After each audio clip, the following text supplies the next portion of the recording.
Each night, long after most of the employees had left the building, the hallways of the large office remained plunged in a strange silence. Only the security lights faintly illuminated the windows, drawing long shadows on the shiny floor.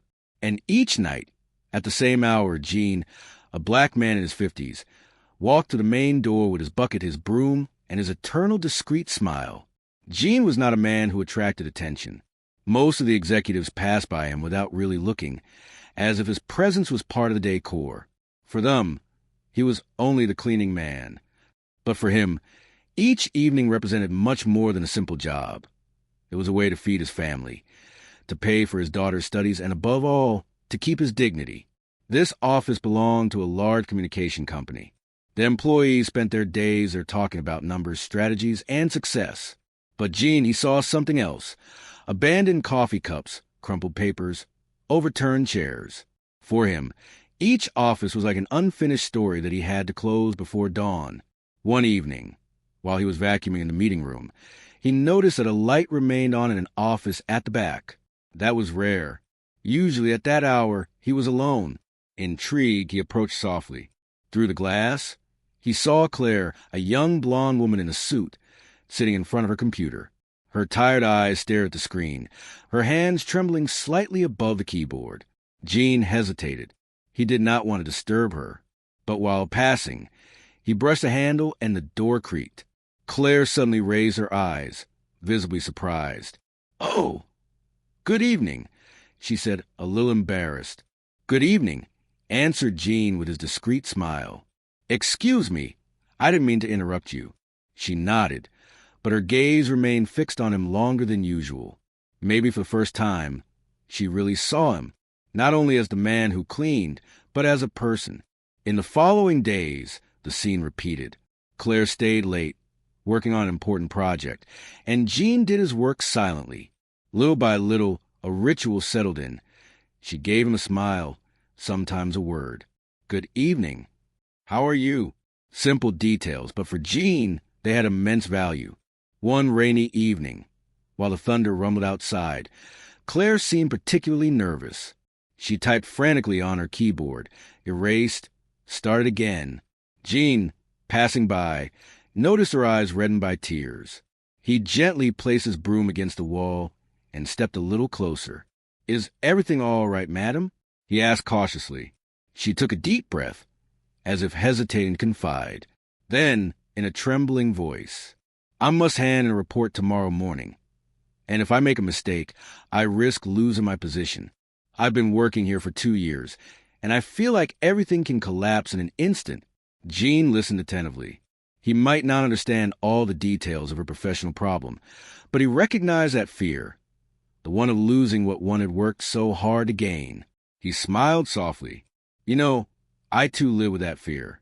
Every day, I wonder if tomorrow they will still need me. But I learned something. We can't always control what others think of us.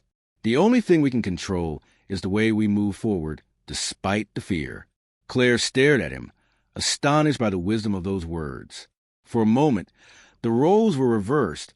She was no longer the brilliant executive, and he, the invisible cleaning man. They were two human beings, bound by the same fragility. Silence settled in. Then Claire, almost in a low voice, said, "Gene, do you think that we could start right here?" He slightly furrowed his brows. "Start what?"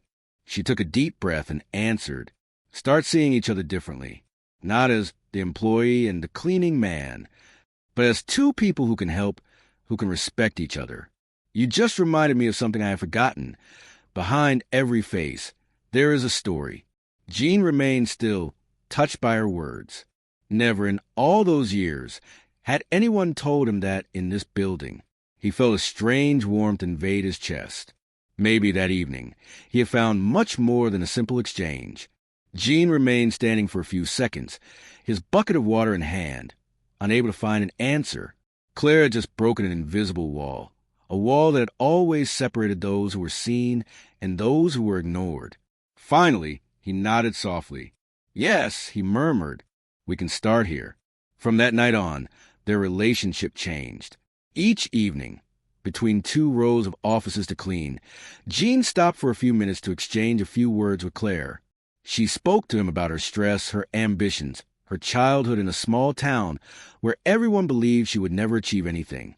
He, in return, told her about his arrival in France, his first exhausting years of work, the scornful looks he had learned to endure, and his pride in having allowed his daughter to become the first in the family to go to university. These conversations, brief but sincere, became a ritual. Claire, who once saw Jean as a background figure, began to wait for his presence. And Jean, who once contented himself with going unnoticed, finally felt recognized. But everything could not be so simple. One evening, while they were talking, another employee passed by. It was Mark, an arrogant executive, known for his contempt toward those he judged inferior. Seeing Claire and Jean talking, he laughed loudly. "Well, Claire, you're making friends among the cleaning staff now?" Claire felt her cheeks flush. For a moment, she wanted to stay silent, to let it pass like everyone else. But something in Jean's calm gaze gave her courage.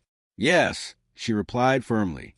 "Jean is my friend, and he deserves as much respect as you." Silence fell. Mark shrugged, surprised, then left without a word. Jean, meanwhile, lowered his eyes, moved. "You didn't have to say that," he whispered. "Yes," said Claire. "That's exactly what I want to start." Days passed. Little by little, their discreet friendship became an invisible symbol in this office where everyone judged by title or salary. Some colleagues began to smile at Jean, to say, "Good evening." Others remained cold. But a seed had been planted. One winter evening, as the snow fell outside, Claire arrived at the office with an envelope. She looked nervous. "Jean, I have something for you," she said, handing him the paper. Jean, intrigued, opened the envelope. It was an official invitation. She had proposed him as guest of honor for an internal company conference on the theme of respect and diversity. "Me?" he stammered. "But I'm only a cleaning man." "No, Jean, you are much more. You taught me more than any management seminar, and I want others to hear your voice." Jean felt tears rise.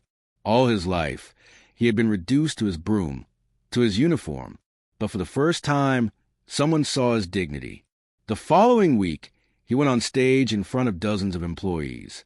His hands trembled, but his words were clear. He spoke of his silent nights, of his constant fear of being invisible, and of the lesson he had learned. Respect does not depend on the position we occupy, but on the humanity we share. The room remained silent, moved. Then a thunder of applause erupted. Some had tears in their eyes. Claire, sitting in the front row, was smiling proudly. That evening, when Jean took back his bucket and his broom, something had changed. The hallways were no longer the same. He was no longer only the man who cleans. He had become a voice, a symbol, a presence that could no longer be ignored. As he left the building, Claire was waiting for him near the door. "Thank you, Jean," she said. "No, thank you," he replied, "because you looked at me where so many others had always ignored me." And in the cold of that winter night, two beings whom everything opposed walked side by side, linked by a simple truth. Sometimes it only takes a look, a word, a gesture to begin changing the world.